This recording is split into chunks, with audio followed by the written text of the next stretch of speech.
नमस्कार, मैं हूं आपके साथ अनुपमा खोपरे और आप देख रहे हैं एबीसी न्यूज। इस वक्त उत्तर प्रदेश में BJP, Samajwadi party, Nishad party और कांग्रेस पार्टी आमने सामने है और जमकर सियासत हो रही है और इसी पर पूरा बवाल है। और बवाल है सिर्फ एक सवाल को लेकर। आखिर वो सवाल क्या है? दरअसल आपको बता दें कि हाल ही में उत्तर प्रदेश में यूपी दरोगा भर्ती परीक्षा हुई। भर्ती परीक्षा भले ही खत्म हो गई, लेकिन सियासत अब भी देखने को मिल रही है। सियासत है केवल एक शब्द को लेकर। शब्द क्या था? दरअसल हुआ क्या था, सबसे पहले आपको ये बताते हैं। यूपी दरोगा भर्ती परीक्षा में एक सवाल पूछा गया था। सवाल ये था कि अवसर के अनुसार खुद को बदल लेने वाला, और इनमें से इस वाक्यांश के लिए एक शब्द चूज करना था। और उसमें अलग अलग ऑप्शन दिए गए थे, अवसरवादी था। लेकिन इसी बीच में 4 ऑप्शन में से एक ऑप्शन पर जमकर बवाल मचा है, और वो ऑप्शन था पंडित। दरअसल परीक्षा में अवसरवादी शब्द को लेकर अवसरवादी के विकल्प में पंडित ऑप्शन दिया गया था, और पंडित शब्द को लेकर अब जमकर सवाल खड़े किए जा रहे हैं। लखनऊ से लेकर उत्तर प्रदेश के अलग अलग जिलों में जो ब्राह्मण संगठन हैं और जो लोग हैं, ब्राह्मण समाज से तमाम जो लोग हैं, वो जमकर प्रदर्शन कर रहे हैं। और सवाल पूछा जा रहा है कि आखिर परीक्षा में अवसरवादी विकल्प में पंडित ऑप्शन क्यों दिया गया था, और यहाँ पर पंडित को क्या अवसरवादी के रूप में जोड़ा जा रहा है? क्या पंडित को अवसरवादी शब्द से जोड़ा जा रहा है? क्या पंडित अवसरवादी होता है? ये पंडित का ऑप्शन देना कहीं ना कहीं ब्राह्मण समुदाय को टारगेट करना और ब्राह्मण समाज का अपमान करने जैसा है, और जिसके बाद जमकर बवाल मचा। इस बीच में मुख्यमंत्री योगी आदित्यनाथ की भी कड़ी प्रतिक्रिया आई। मुख्यमंत्री योगी आदित्यनाथ ने साफ तौर पर तमाम जो बोर्ड भर्ती परीक्षाएं होती है, वहां के तमाम अधिकारियों को इस साफ तौर पर एक तरीके से चेतावनी दी, और ये कहा कि किसी भी धर्म या जाति से जुड़े और अमर्यादित शब्द का इस्तेमाल करना बिल्कुल बर्दाश्त नहीं किया जाएगा। और उन्होंने कहा कि इस पर अब सख्त से सख्त कार्रवाई होगी और हम ये कतई बर्दाश्त नहीं करेंगे। मुख्यमंत्री योगी आदित्यनाथ ने कार्रवाई करने की बात भी कही, लेकिन अब तमाम जो राजनेता है, वो अपनी सियासी रोटियां सेकने में लग गए हैं। इसी बीच में अब एंट्री हो चुकी है समाजवादी पार्टी के राष्ट्रीय अध्यक्ष अखिलेश यादव की। अखिलेश यादव ने सवाल उठाया और पूछा कि अक्सर भाजपा के लोग ऐसा क्यों करते हैं। लेकिन सवाल यहाँ पर यह है कि भाजपा को टारगेट करने से पहले सवाल ये पूछा जाए कि तमाम जो अधिकारी और जो कर्मचारी जो ये क्वेश्चन पेपर बना रहे थे, वो कौन थे और किसने ये हरकत की है, उन पर सवाल उठाया जाना चाहिए। इसी बीच में अब कैबिनेट मंत्री और निषाद पार्टी के राष्ट्रीय अध्यक्ष संजय निषाद की एंट्री हो चुकी है। संजय निषाद ने समाजवादी पार्टी, कांग्रेस पार्टी और बहुजन समाज पार्टी पर निशाना साधा। उन्होंने साफ तौर पर कहा कि यूपी सरकार में ऐसे कई अधिकारी और कर्मचारी हैं, जिनमें से ज्यादातर जो अधिकारी और कर्मचारी हैं, वो अंदर से साइकिल, हाथी और पंजा बने हुए हैं, लेकिन ऊपर से उन्होंने कमल ओढ़ कर रखा है, जिसके चलते उन्होंने इस तरीके की हरकत की है। हालांकि ये सियासत है और इस पर बवाल मचना स्वाभाविक है, लेकिन इसी बीच में मुख्यमंत्री योगी आदित्यनाथ की कड़ी प्रतिक्रिया से तमाम जो अधिकारी हैं, उन्हें अब यहाँ पर सीधे तौर पर चेतावनी दे दी गई है। सियासत हो रही है, लेकिन बवाल भी हो रहा है। देखिए, अगर पंडित शब्द की बात करें तो पंडित शब्द एक विद्वान के तौर पर सम्मानी, भारतीय संस्कृति में सबसे सम्मानी शब्दों में से एक है पंडित शब्द, जिसकी मर्यादा भी है, जिसका सम्मान भी किया जाता है, और पंडित को सीधे तरीके से ज्ञानी और विद्वान से जोड़कर देखा जाता है। अगर हम हमारे भारतीय संस्कृति के इतिहास को खंगाले तो कई ऐसे विद्वान थे जो पंडित थे, और उन्होंने भारत को सबसे ऊंचाइयों पर पहुंचाया है। चाहे हम शास्त्रार्थ की बात करें, कई शास्त्रों की बात करें, या फिर कई पौराणिक जो ग्रंथ होते हैं उनकी बात करें, ऐसे कई ग्रंथ हैं जिन्हें लिखा गया है पंडितों के द्वारा। तो इससे साफ है कि भारतीय संस्कृति में पंडित शब्द का क्या महत्व है, ये हम सभी जानते हैं। लेकिन पंडित शब्द का इस तरीके से अपमान करना, निरादर करना कहीं ना कहीं बिल्कुल बर्दाश्त नहीं किया जाएगा।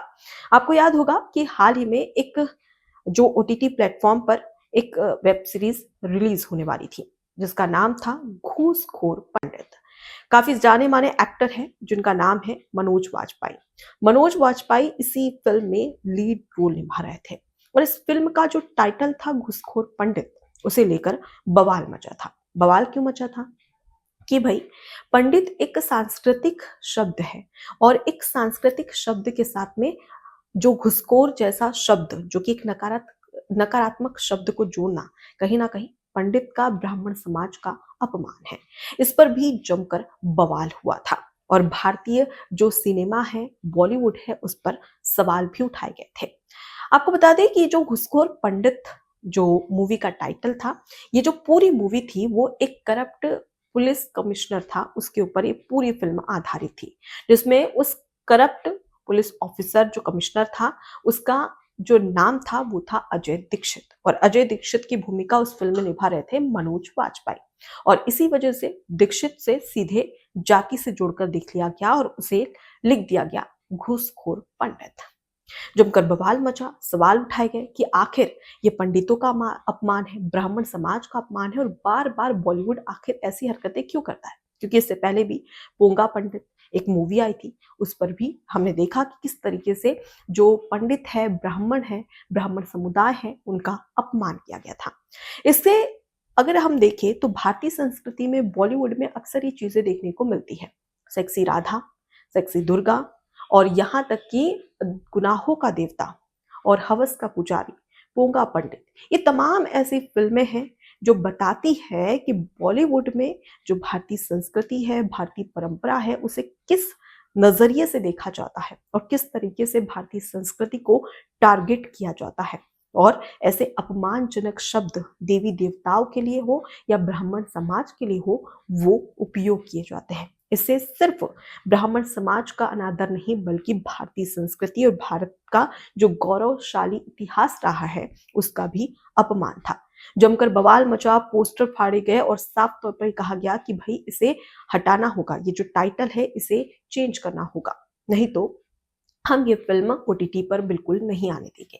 जिसके बाद में मुख्यमंत्री योगी आदित्यनाथ ने भी इस पर एक्शन लिया और उत्तर प्रदेश में एफआईआर तक दर्ज की और एफआईआर दर्ज होने के बाद में जमकर बवाल भी मचा था। तो इससे साफ है कि चाहे एक बार हो या दो बार हो, ऐसे बार कई बार ऐसा हुआ है जहां पर ब्राह्मण समुदाय को या पंडित शब्द को, जो कि एक सम्मानीय और आदरणीय शब्द है, उस शब्द को एक नकारात्मक रूप से पेश किया जाए, चाहे वो परीक्षा हो या फिर फिल्म हो। लेकिन सवाल यहाँ पर यह है कि आखिर क्यों ऐसा बार बार किया जा रहा है, क्यों ब्राह्मणों को टारगेट किया जा रहा है या भारतीय संस्कृति को टारगेट किया जा रहा है, इसके पीछे का सबसे बड़ा कारण क्या है। दरोगा, यूपी दरोगा भर्ती परीक्षा भले ही खत्म हो गई हो, लेकिन अब सियासत शुरू हो चुकी है, जिसमें अब कांग्रेस पार्टी ने भी एंट्री ले ली है। कांग्रेस पार्टी ने साफ तौर पर कहा कि ब्राह्मणों का अनादर है। लेकिन वही कांग्रेस पार्टी जब केंद्र में हुआ करती थी और बॉलीवुड में इस तरीके की फिल्में दिखाई जाती थी जहां पर भारतीय संस्कृति को नीचा दिखाया जाता था, देवी देवताओं का अपमान किया जाता था, तो वही कांग्रेस पार्टी खामोश बैठती थी। क्यों? ताकि वो अपने खास वोट बैंक को खुश कर सके। तो सवाल यह है कि जब आप अगर किसी दूसरे पर सवाल उठा रहे हैं तो सबसे पहले अपने गिरेबान में झांक के देखिए कि आपने क्या कुछ किया है और क्या आपने भारतीय संस्कृति का या तमाम जो हिंदू देवता है उनका सम्मान क्या कांग्रेस पार्टी ने किया है। क्योंकि कांग्रेस पार्टी हमेशा से इसी तरीके की हरकतें करते आई है। मतलब साफ है कि उत्तर प्रदेश में 9 से 11% ब्राह्मण समुदाय का वोट बैंक है और इसी प्रतिशत को अपनी ओर आकर्षित करने के लिए समाजवादी पार्टी और कांग्रेस पार्टी तमाम जो सियासी दाव है वो रच रही है। लेकिन इसी बीच अब जब मुख्यमंत्री योगी आदित्यनाथ की एंट्री हुई और साफ तौर पर कड़ी चेतावनी दी गई कि जाति और धर्म के नाम पर इस तरीके से अमर्यादित शब्द का इस्तेमाल बर्दाश्त नहीं किया जाएगा, कार्रवाई होगी, उसके बाद अखिलेश यादव और राहुल गांधी अब चुप्पी साधे हुए हैं। फिलहाल देखना दिलचस्प होगा कि आने वाले समय में इस पर और कितनी सियासत होती है। मुझे दीजिए इजाजत और इस विश्लेषण को लेकर आपकी जो भी राय है कमेंट बॉक्स में जरूर बताइएगा। नमस्कार। एबीसी हिंदी न्यूज, आज ही जुड़िए हर खबर के साथ